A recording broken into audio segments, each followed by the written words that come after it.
Porsche. The name is iconic, even legendary for its exotic, expensive, and very fast sports cars. Porsche, as an automotive manufacturer, as a brand, as a club, and as an entity, has been around for 100 years. Porsche has not only remained at the forefront of innovation, but has solidified itself as one of the best automobiles of all time.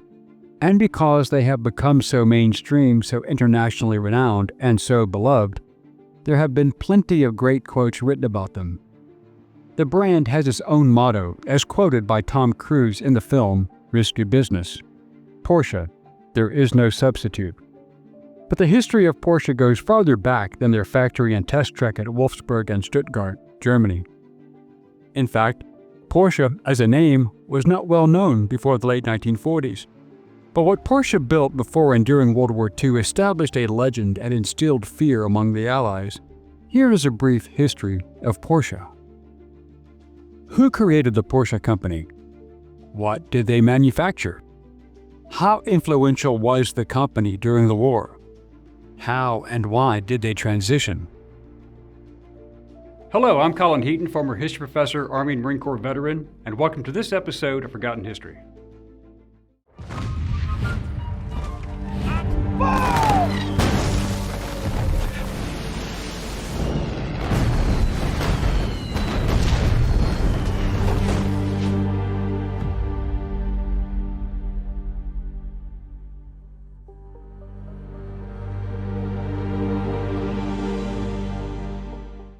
Ferdinand Porsche was born on September 3, 1875 in Maffersdorf, Bohemia, in the Austro-Hungarian Empire, which today is part of the Czech Republic.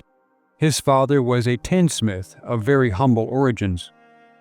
Even as a boy, Ferdinand displayed attributes of a serious and competent engineer. At age 13, he personally wired the family home and his father's workshop with electricity. During this period, in his teenage years, he attended night classes at the Imperial Polytechnical College in Reichenberg, 3 miles away from his home, while still helping his father in his mechanical shop by day. He soon turned his fascination with electricity into a career, landing a job in Vienna at age 18 with Austria's preeminent electrical equipment company, Bella Egger and Company, in 1893, later renamed Brown Boveri, and now known as ABB. There he built their first electric wheel hub motor, a concept developed by American inventor Wellington Adams, and Porsche also raced it in 1897, and Porsche was in charge of the test laboratories. While in Vienna, he was also a part-time student at what is now the Vienna University of Technology, but Porsche never completed any formal engineering education. During his 5 years with Bella Egger, Porsche met Ludwig Lohner, an Austrian coach builder of the 1800s who wanted to build electric vehicles. Porsche invented his own electrocycle for his commute to work, and Lohner was impressed with his ability to find solutions to difficult problems. It was Porsche who foresaw the switch of engines to the front of a vehicle remaining cool while in forward motion.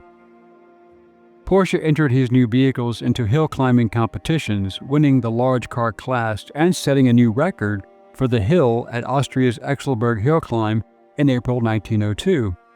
From here he drove down to Sarvar to take part in Austria-Hungary's 1902 military maneuvers. Archduke Franz Ferdinand was impressed with the vehicle, and he trusted Porsche to be his chauffeur. The Archduke sent a note to Porsche stating how satisfied His Most Serene Highness was in every respect. Ferdinand Porsche had just started a 40-year career building military vehicles. In 1906, Austro-Daimler recruited him as their chief designer, where he designed a race car for the Prince Henry trial in 1910, named after Kaiser Wilhelm II's younger brother, Prince Heinrich of Prussia. The 85-horsepower car won the first 3 places, and the car is still better known by the nickname Prince Henry than by its model name, Model 27/80. He also built a 30-horsepower version called the Maya, named after Mercedes Jelinek younger sister, André Maya Jelinek.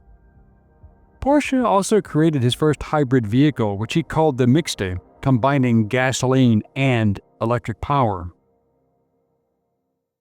The gas-powered 5.5-liter four-cylinder internal combustion engine from Daimler drove the generator under the front seats, sending electricity to the front-wheeled motors. World War I allowed Porsche to design new military vehicles, such as four-wheel drive carriers for towing artillery through fields, which usually required horses.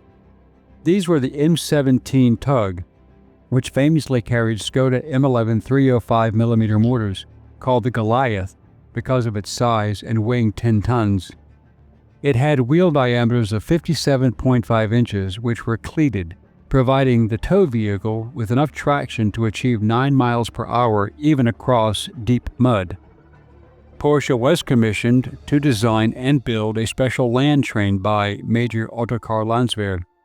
He wanted a train that could tackle the mountainous roads of Bosnia and Herzegovina. It needed to handle sharp turns and safely cross bridges, climb steeply, and handle up to 23% incline grades, and to be able to return upon its own tracks when required. Porsche was managing director in 1916 and received an honorary doctorate from the Vienna University of Technology that year. Porsche focused on building racing cars, winning 43 out of 53 races with his 1922 design. In 1923, Porsche left Austro-Daimler over differences of opinion about the future direction of car development. But Daimler Motor and Gesellschaft in Stuttgart, Germany hired Porsche to serve as their technical director, and in 1924 he received another honorary doctorate from the Stuttgart Technical University for his work at Daimler Motor and Gesellschaft in Stuttgart and given the honorary title of professor. This was where he produced several remarkably successful race car designs equipped with superchargers, resulting in the Mercedes-Benz SSK, which dominated its class during motor racing in the 1920s. Daimler Motor and Gesellschaft and Benz & C merged in 1926, becoming Daimler-Benz, with their cars beginning to be called Mercedes-Benz. However, Porsche's ideas for a small, lightweight car were not well received by the board, so he left in 1929 for Steyr Automobile, but the Great Depression killed Porsche's dreams and the automobile industry. However, undaunted, he designed 3 variants, eventually creating a power transfer operation from rear to front when needed, using chassis-mounted motors. The driver could drive forward or backwards. The B train could be converted into a rail-based train. The larger C trains, called generator cars, could carry large artillery guns. Porsche also had a great interest in aviation, and he developed the 4- and 6-cylinder engines which were placed in various aircraft during World War I, and by the end of the war, Porsche was world-renowned as a leading designer and engineer. With his son, Ferdinand Jr., called Ferry, he started his own company in 1931. Joseph Stalin was industrializing the Soviet Union, and he invited many German experts as well as Americans. Stalin was so impressed with Porsche, he offered him the job of general director at the factory at Stalingrad, but Porsche declined. Porsche's son-in-law, the Austrian attorney Anton Piech, and his partner Adolf Rosenberger secured the funding after Porsche returned to Stuttgart, and he founded his consulting firm, Dr. Ingenieur HEF Porsche GmbH, Konstruktionen und Beratungen für Motoren und Fahrzeugbau, or designs and consulting services for motors and vehicles. Porsche reached out to all his old comrades, and they came to work for him. Of Porsche's many project designs was a middle-class car called the Wanderer. Other commissioned designs followed, including returning to a small car concept, which he financed by borrowing on his life insurance policy. Zundap came aboard to sponsor the project, but they lost interest after their success with motorcycles. NSU then took over the sponsorship but dropped out due to the high tooling costs. Porsche, hit hard by the Great Depression, but he still founded a subsidiary company, Hochleistungsmotor GmbH, or High Performance Engines Limited, to develop a racing car, although he did not have any pending sales contracts. His innovative design was based on Max Wagner's 1923 mid-engine layout called the Benz Tropfenwagen, or teardrop car. This was a very aerodynamic design, and the experimental P, or Porschewagen, project was a racing car designed according to the regulations of the 750-kilogram racing class. The weight of the car minus driver, fuel, oil, water, and tires was not allowed to exceed 750 kilograms or 1,650 pounds. In 1932, the Auto Union GmbH was created, bringing many struggling auto manufacturers together, such as Audi, DKW, Porsche, and Wanderer. Baron Klaus von Oertzen was the chairman of the board of directors. He knew Porsche, and he wanted a special project, and von Oertzen brought Porsche in. At the Berlin show in 1933, the new German chancellor, Adolf Hitler, wanted to expand interest in motorsports. Hitler himself was a competitive driver, and Porsche promptly wrote to him complimenting such a stance. Hitler told Porsche that he liked the designs for the P-Wagen, and he authorized manufacturing, and the race car was phenomenally successful from 1934 to 1937. But Hitler wanted the auto industry to design and build a dependable but affordable car for the average person. Impressed with Porsche's 1934 design, he was awarded the contract in 1935. Hitler wanted the name of the Wolfsburg factory to be named the Porsche plant, but Porsche decided to name it the Volkswagen plant, Volkswagen meaning people's car. The car was called the Käfer, or Beetle, which became legendary. In 1939, Porsche was appointed as head of the German Tank Commission. He tried to hire a workforce, but he was told that he would have to use the labor force provided.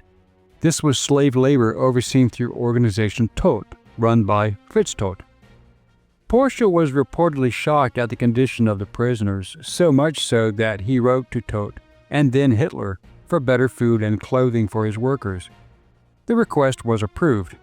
Hitler agreed to these requests until the last 2 years of the war, sending orders to feed those that looked like they could work hard. The war required modern designs, and Porsche invented his famous four-wheel drive Schwimmwagen amphibious vehicle designed and built in 3 months, which was designed from a Beetle chassis. They were used extensively by reconnaissance units for crossing rivers. The Waffen-SS added to the funding of the project as they wanted them first. Watertight seals were fitted to both axles and all mechanical cables, including those for the brakes. An engine-driven propeller was placed at the rear of the vehicle, and the wheelbase was shortened to aid agility in getting in and out of water. After the initial success of Operation Barbarossa in 1941, Hitler wanted bigger, stronger, and more powerful tanks to address the Soviet KV heavy and T-34 medium tanks. The Panzerkampfwagen 2, 3, and 4 models were not up to the task, so Porsche joined with Henschel and Son, who built the aforementioned tanks in conjunction with Krupp. But Hitler had his specifications, which were that the new tank series had to be heavily armored to fend off attacks from other tanks, capable of speeds of up to 40 kilometers per hour, and equipped with a more potent cannon that was dangerous over greater ranges. Hitler wanted the 88mm cannon to be mounted on the vehicle, and that required a bigger tank, as to accommodate it meant a larger turret and a bigger, wider hull. Following the death of Fritz Todt, Hitler appointed his architect Albert Speer as Minister of Armaments, who tasked both Porsche and Henschel with developing separate prototypes in a bid to win the commission for the heavy tank. The new design had to be ready for the summer of 1942. The Henschel tank was designated the Tiger H, and Porsche's design was Tiger P. Ferdinand, as head of the German Tank Commission, assembled his prototype much more quickly than Henschel, basing his design on the previous VK3001 P Leopard. The tank had 2 air-cooled Porsche Type 101/1 engines mounted in the rear of the vehicle, powering 2 generators, which in turn drove 2 electric motors that sent final power to the tracks and turret. However, the 45-ton prototype suffered with problems such as breakdowns and onboard fires, as well as issues with its power-to-weight ratio, particularly on soft ground. Henschel eventually won the contract to build the new tanks. Nearly 100 Tiger P-tanks from Porsche were already produced by then, easily distinguished from the Henschel models due to their forward-mounted turrets, though the majority were converted into tank destroyers carrying 88mm mounted cannon. With 31 degrees of horizontal movement, it could engage an enemy tank long before Porsche's creation itself was within range of enemy fire. These new tank destroyers were built by Nibelungenwerk, with 200mm of frontal armor, weighed 65 tons, and were named Type 130 Ferdinands by Hitler himself in recognition of Porsche's work.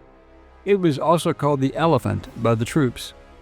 Porsche and Henschel also competed to win the contract to build the King Tiger, or Tiger II, which Henschel won and produced. However, Porsche did get the contract for the Maus super heavy tank, and 5 were ordered in 1944, but only 2 hull prototypes were built and only 1 was completed with a turret. That tank is in the Kubinka Tank Museum in Russia. Porsche was still industrious even as the Third Reich was crashing down around him. He had been working on an improved V1 rocket with greater range speeds that would prevent British anti-aircraft interception, which was already ridiculously hard to do, but the British did have a few successes with volume fire. In 1944, the Porsche factory was bombed out of existence, and he returned to Zell am See, Austria, with his family. Porsche was placed under house arrest by the American Occupation Authority pending the investigation into his activities using slave labor. During this period, he accepted an invitation from the French military to visit Peugeot. The story was that they wanted him to build the Volkswagen for France, but it was a ruse. Upon arrival, he was promptly arrested as a war criminal. Ironically, in November 1945, Porsche was released and again asked to build the Volkswagen in France, and to move his factory equipment there as part of war reparations. While in France, Porsche was also asked to consult on the design manufacture of the upcoming Renault 4 CV. This led to a serious conflict with the recently appointed head of Renault, the former resistance hero Pierre Lefaucheux, and the French government killed the project. Then, on December 15, 1945, French authorities rearrested Porsche, Anton Piche, and Ferry Porsche, his son, charging them with war crimes. While Ferry Jr. was freed after 6 months, Ferdinand and Anton were still in custody. Ferry Jr. worked to keep the company in business, developing a division for the repair of automobiles, water pumps, and winches. He secured a contract with Piero Duzio for a Grand Prix four-wheel drive motor racing car, the Type 360 Cisitalia, but it never raced. Ferry Porsche and Italian racing team Cisitalia raised $62,000, a huge sum back then, to secure freedom on bond in September 1947 for his father. Even after Porsche was found not guilty of war crimes, the bond was never returned. In 1948, Porsche started to design and build 49 cars, his first vehicles under his own name, the Porsche 356, built in an old sawmill in Gmund, Austria, which was not damaged by bombing. All the cars were built by hand. Porsche had visited the Ford Motor Company factory in Detroit, Michigan several times and was impressed with not only the innovative assembly line method, but also the lack of class consciousness among the workers and supervisors. He and son Ferry relocated back to Stuttgart when the factory was rebuilt and began their legendary product. Over the decades after they released the first Porsche model, the 356, in 1948, they followed in 1952 with the Porsche 550 Spyder, which was well liked due to its lightweight body and superior balance. Over the years, the 550 Spyder was completely redesigned, with the engine now in front of the vehicle's transmission. The original Porsche 911, released in 1963, was a favorite, and the 1975 Porsche 911 Turbo 3.0 was turbocharged and became the fastest car in Germany at the time. 2014 Porsche Macan Turbo is a SUV crossover that is not only smooth and sleek, but extremely powerful as well, achieving 400 horsepower with its 3.6-liter V6 engine. Ferdinand Porsche himself said many magnificent quotes. such as, "I couldn't find the sports car of my dreams, so I built it myself." Change is easy. Improvement is far more difficult. It gets a bit louder above 5,000 RPM, so you can't hear the passenger scream. One ride and you'll understand why most rocket scientists are German. Ferry Porsche mentioned repeatedly that innovation was vital and that one must be willing to take risks if one is to see real improvement. How can you expect to innovate in any meaningful way if you're not willing to deviate from the norm to a great degree? It is perfectly fine, even encouraged, to fail time and time again because you learn far more from your failures than from your successes. Design must be functional, and functionality must be translated into visual aesthetics without any reliance on gimmicks that have to be explained. Ferry Porsche once told me, your humble narrator, in an interview when I was with him. He said, "All my father and I wanted to do was design and build. The war created opportunities, of course, but we were never enthusiastic about the National Socialists. They just happened to have the money, and we needed work. My father fought hard for the laborers he received. He was not a cruel man, and his membership in the Nazi Party a prerequisite for getting the contracts. He was never a part of the evil actions. He opposed them." And this was borne out during the investigation after his arrest. Ferdinand Sr. died in Stuttgart, aged 74, on January 30th, 1951, and Ferdinand Anton Ernst Porsche, better known as Ferry Porsche, took over from his father until his death on March 27, 1998. The Porsche brand and the legend lives on.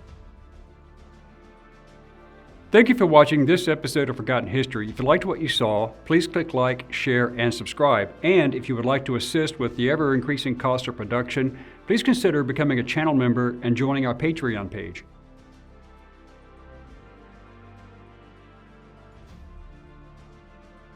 Please check out our merchandise store. And thanks for watching.